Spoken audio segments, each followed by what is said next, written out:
நம்ம சேனலில் பயோகிராஃபிலாம் பார்க்குறோம். அந்த வகையில் இன்றைக்கி யாரோட பயோகிராஃபின்றால தான் போச்சு கெஸ் பண்ணியிருப்பீங்க. ஆமாங்க, அழகே அழகு இந்த சீரியலில் வர ரேவதியை பற்றி தான் எல்லோரும் இந்த வீடியோவில் பார்க்க போகிறோம்.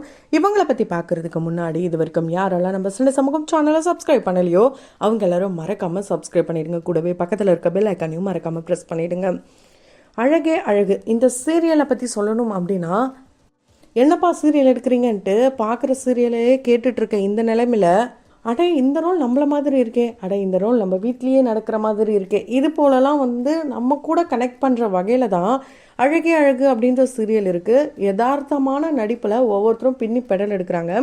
இதில் குறிப்பாக மலர், மதி, ரேவதி, பாக்யராஜ் இவங்களுடைய காம்போ பார்த்திங்கன்னா ரொம்பவே சூப்பராக இருக்கும். குறிப்பாக மலர், மதி, ரேவதியோடைய இந்த காம்பினேஷன் 3 ரோசஸ் மாதிரி இருக்கும். இது ரியல் லைஃப்லேயும் அப்படியான்னு கேட்டிங்கன்னா அப்படி தான்.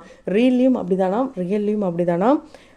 மலரை பொறுத்த வரைக்கும் இந்த குடும்பம் ரொம்ப முக்கியம், குடும்பத்துக்காக நம்ம எல்லாத்தையுமே சாக்ரிஃபைஸ் பண்ணணும் அப்படின்ட்டு அந்த மாதிரி ஒரு கேரக்டர் பண்ணிகிட்ருக்காங்க. யார் என்ன சொன்னாலும் அதை மனசில் போட்டு குழப்பிக்கிட்டு ஃபீல் பண்ணிக்கிட்டு அழுதுகிட்டு இருந்தாலும் நம்ம குடும்பத்துக்காக தான் இருக்கணும் அப்படின்ட்டு அவங்களுக்காக ஒரு வாழ்க்கையை வாழாமல் வாய்ஸ் ரைஸ் பண்ணாமல் ரொம்ப சட்டில்டான கேரக்டர் வாழ்ந்துட்டுருக்காங்க. ஸோ மலருடைய கேரக்டர் தான் இங்கே பல பெண்களுடைய நிலைமையே இருக்குது. ஏன் அப்படின்னா, நம்ம எதிர்த்து பேசிட்டா அப்புறம் நம்ம பேரண்ட்ஸ் கிட்ட போவாங்க, என்ன ஆகும் ஏதாகும் தெரியலையே, நம்ம வீட்டு விட்டு போயிடுமா, மரியாதை போயிடுமா, இது போலலாம் நிறைய கேள்விகள் குழப்பங்கள் இப்போ வரைக்கும் பல பெண்கள் மத்தியில் இருக்குது. இந்த மலர் மாதிரி இருக்கிற நிறைய பெண்களுடைய நிலைமை. ஆனால் பலருக்கும் இருக்கிற அந்த ஆசை என்னென்னா, நம்ம ஏன் மதி மாதிரி இருக்கக்கூடாது, நமக்காக யாரும் கிடையாது, நம்ம தான் நின்று பேசணும், எதுவாக இருந்தாலும் டேரெக்டாக ஹேண்டில் பண்ணணும் அப்படின்ற மாதிரி ஒரு ஆசை இருந்தாலும், மதி மாதிரி இங்கே இருக்கக்கூடிய பெண்களை காட்டிலும் மலர் மாதிரி இருக்கக்கூடிய பெண்களுடைய நிலைமை தான் இங்கே அதிகமாக இருக்குது. ஸோ ரேவதி கேரக்டரை பொறுத்த வரைக்கும் ஒரு நாத்தனார்னால் எப்படி இருக்கணுன்றதை கண்டிப்பாக இவங்கள பார்த்து கற்றுக்கலாம். என்ன தான் அண்ணன், தம்பி, அப்பா அம்மாலாம் இருந்தாலும் வந்த அண்ணி தம்பியோடைய ஒய்ஃப் கிட்ட எப்படிலாம் இருக்கணுன்றதை இந்த ரேவதி கேரக்டர் வச்சு நம்ம கம்பேர் பண்ணிக்கலாம். ஏன்னா ரேவதி கேரக்டர் அந்தளவுக்கு யதார்த்தமாக நம்ம நெக்ஸ்ட் டோர் கேர்ள் மாதிரி இருக்காங்க அப்படின்ட்டு நிறைய பேரும் அந்த ஒரு கேரக்டருக்கு நல்ல வரவேற்பு கொடுத்துட்ருக்காங்க. குறிப்பாக தங்கராஜ் மாதிரி இருக்கிற ஒரு மாப்பிள்ளைக்கு ரேவதி மாதிரி ஒரு மணப்பெண்ணா அப்படின்ற மாதிரி தான் இருக்குது. ஏன்னா இப்படிப்பட்ட காம்பினேஷன் தான் இப்போ பல பேருக்கும் இருக்குது.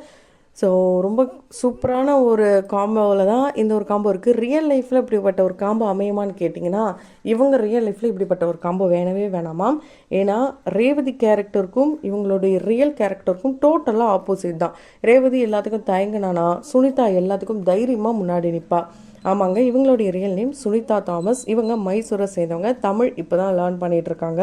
ஸோ அப்பா அம்மா அக்கான்ட்டு இவங்களுடைய ஃபேமிலியே இது தான். அப்பா அம்மா பேச்சை மீறி தான் அவங்க இந்த இண்டஸ்ட்ரிக்கே வந்திருக்காங்க. படிப்பு அந்த அளவுக்குலாம் இல்லையா, ஸ்கூலில் எல்லாத்துலேயுமே ப்ரைஸ் வாங்குறவங்க இவங்க தானா.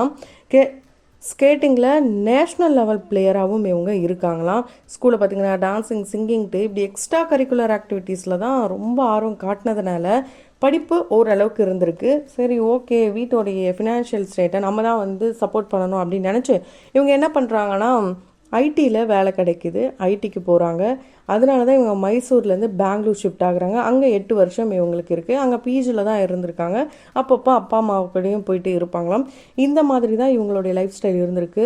ஸோ இவங்களுக்கு ஹார்ட் ப்ரோக்கன் மூமெண்ட்லாம் நடந்திருக்காங்க. இவங்களுக்கு 18 வயசு இருக்கும் போது 7 வருஷம் ஒருத்தரை உருகி காதலிச்சிருக்காங்க. ஒரு சில காரணங்களால் இவங்களுக்கு அந்த காதல் பிரேக்கப் ஆகிருக்கு. அது மட்டும் இல்லாமல் இவங்களுடைய ஃபேமிலி ஃபோர்ஸ் பண்ணதுனால யாருக்காவது ஒருத்தவங்களுக்கு ஓகே சொல்லணுமே அப்படின்னு சொல்லி அப்போ இவங்களுக்கு வந்த ப்ரொபோசலில் இவங்க ஓகே பண்ணியிருக்காங்க. அதுவும் செட் ஆகாமல் ரிஜெக்ட் ஆகிருக்கு. அதுக்கப்புறம் கிட்டத்தட்ட 7-8 வருடங்களாக இவங்க தனிமையான வாழ்க்கையை தான் வாழ்ந்துட்டுருக்காங்க. லவ் லைஃபாக இருந்தாலும் இங்கே போகிறது, அங்கே போகிறது, இங்கே சுற்றுறது, அங்கே சுற்றுறது, இந்த மாதிரி எதுவுமே இல்லாமல் ஒரு டீசெண்டாக தான் நடந்திருக்காங்க.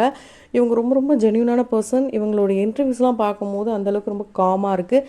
அதே மாதிரி இவங்களுக்கு வாய்ஸ் ஆர்டிஸ்ட்டாக இருக்குது. அந்த சீரியலில் ரேவதி கேரக்டருக்கு வாய்ஸ் ஆர்டிஸ்ட்டாக இருக்கிறவங்களுக்கு கண்டிப்பாக இந்த இடத்துல நம்ம பாராட்டுக்களை தெரிவித்து தான் ஆகணும். ஏன்னா ஒரு ரியல் அவங்களுடைய வாய்ஸ் மாதிரியே இருக்கிறதுலாம் ரொம்ப ரேர். அது ரொம்ப நல்லாவே ஆப்டாக அமைஞ்சிருக்கு. அவங்களுக்கும் வாழ்த்துக்கள். ஸோ இந்த இண்டஸ்ட்ரிக்கு வரவங்களுக்கு இவங்க சொல்கிற ஒரு முக்கியமான விஷயம் என்னென்னா, நீங்கள் புதுசு, ஆனால் இதில் ஏதாவது ஒன்று சாதிக்கணுன்ற ஒரு எண்ணம் உங்களுக்கு இருந்ததுன்னா கண்டிப்பாக நீங்கள் ரொம்ப கேர்ஃபுல்லாக இருக்கணும். என்ன ப்ராஜெக்ட், யாரெல்லாம் அதில் இருக்காங்க, இது எல்லாமே தெரிஞ்சுக்கிட்டு அதுக்குள்ளே வாங்க. நம்மளுக்கு வாய்ப்பு கிடைச்சா போதுன்ட்டுலாம் வராதிங்க, கேர்ஃபுல்லாக இருங்க அப்படின்ற மாதிரி சொல்லியிருக்காங்க. இவங்க சொன்னது 100% உண்மை. ஏன்னா வாய்ப்பு கிடைக்குதுன்னு சொல்லி கண்ணு முன்ன தெரியாமல் போயிட்டு இந்த பாலங்கணத்தில் விழுற கதையாக தான் இங்கே பல பெண்களுடைய நிலைமை மாறி இருக்கு. பல ஏமாற்றங்களையும் அவங்க சந்திச்சுட்டு இருக்காங்க. அந்த மாதிரி சுனிதாவுடைய ரியல் லைஃப்லையும் நடந்திருக்கா. இவங்களுக்கு வாய்ப்பு தரேன்னு சொல்லி பெங்களூர்லேருந்து இங்கே வந்திருக்காங்க. இதுக்கு இடையில் பார்த்தீங்கன்னா இவங்க மாடலிங்லாம் பண்ணாங்களாம். வீட்டை மீறி தான் இதெல்லாம் பண்ணியிருக்காங்க. ஒரு 20,000 ரூபாய் காசை வச்சுக்கிட்டு தான் இவங்க சென்னைக்கு வந்திருக்காங்க. இதுக்கிடையில் கன்னடத்தில் ஒரு மூவி பண்ணாங்களாம். ஒரு சில காரணங்களால் அந்த படத்தை ரிலீஸ் பண்ண முடியாமல் போயிருக்கு. அப்புறம் இங்கே வந்து தமிழில் சின்ன சின்ன ரூல்ஸ்லாம் பண்ணியிருக்கும் போது இவங்க ட்ராகன் அப்படின்ற படத்துலையும் சின்ன ரூல்ஸ் பண்ணியிருக்காங்க. மூவிஸ் ஒரு பக்கம்னா சீரியல்ஸ் பொதிகை, கலைஞர் டிவி இதிலெல்லாம் சீரியல் பண்ணியிருக்காங்க. குறிப்பாக நெகட்டிவ் ரோல்லாம் இவங்க பண்ணியிருக்காங்களாம். இது எல்லாத்தையுமே தூக்கி சாப்பிட்ற வகையில் தான் இந்த ரேவதி கேரக்டர் இந்த அழகே அழகு சீரியல் இவங்களுக்கு கிடச்சிருக்கு. உண்மையாலே பிரவீன் பென்னட் சாருக்கும் இவங்க நன்றிகளை சொல்லியிருக்காங்க. ஸோ ஏமாந்துட்டாங்க அப்படின்னு சொல்லியிருந்தோம்ல, அது எதனால் அப்படின்னு பார்த்தீங்கன்னா வாய்ப்பு தரும்னு சொல்லி இவங்களை சென்னைக்கு வரவழைச்சிருக்காங்க. அங்கே வந்து இவங்க பார்க்கும்போது கொரோனா டைம்லேயே அந்த ப்ராஜெக்டை ட்ராப் அவுட் பண்ணிகிட்ருக்காங்க. இருந்தாலும் இப்போ ரீசெண்ட் டைமில் கூப்பிட்டு இவங்களை ஏமாத்தினது இவங்களால் அக்செப்டே பண்ண முடியலையா. அதனால தான் இவங்களுக்கு நடந்த இந்த ஒரு விஷயம், அவங்க ரியல் லைஃப்பில் நடந்த ஒரு விஷயத்த மக்களுக்கு விழிப்புணர்வு கொடுக்கணும் அப்படின்றதுக்காக தான் அதை எடுத்து சொல்லியிருக்காங்க. ஸோ தங்கராஜ் மாதிரி ரியல் லைஃப்பில் இவங்களுக்கு லைஃப் பார்ட்னர் வேணுமான்னு கேட்டிங்கன்னா கண்டிப்பாக வேணாமாம். இவங்க கொஞ்சம் டாமினேட்டிங்கான ஒரு பர்சனாக டக்கு டக்குன்னு எல்லாத்தையுமே கேள்வி கேட்டுருவாங்களாம்.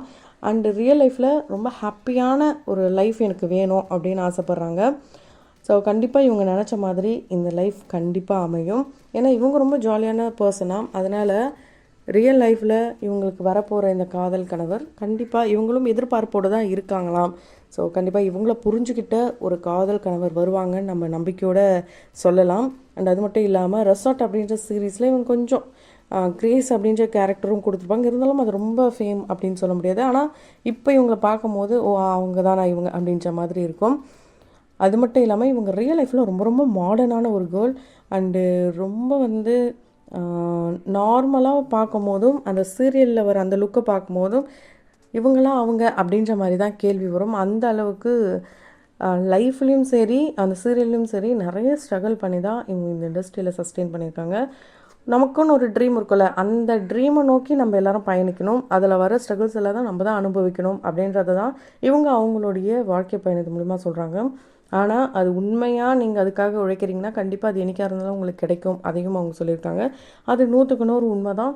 கண்டிப்பாக இந்த இண்டஸ்ட்ரி மட்டும் கிடையாது, நீங்கள் எந்த இண்டஸ்ட்ரியாக இருந்தாலும் அதுக்காக நீங்கள் ஃபுல் எஃபோர்ட் போடும்போது, அதுக்காக நீங்கள் வந்து முயற்சிக்கும் போது கண்டிப்பாக அந்த விடாமுயற்சி தான் உங்களுக்கு விஸ்வரூப வெற்றியாக கிடைக்கும். அதனால் யாரும் தோண்டு போகாமல் நீங்கள் எதை நோக்கி ஓடுறீங்களோ அதை கண்டிப்பாக உங்களுக்கு சக்சீட் ஆகும்.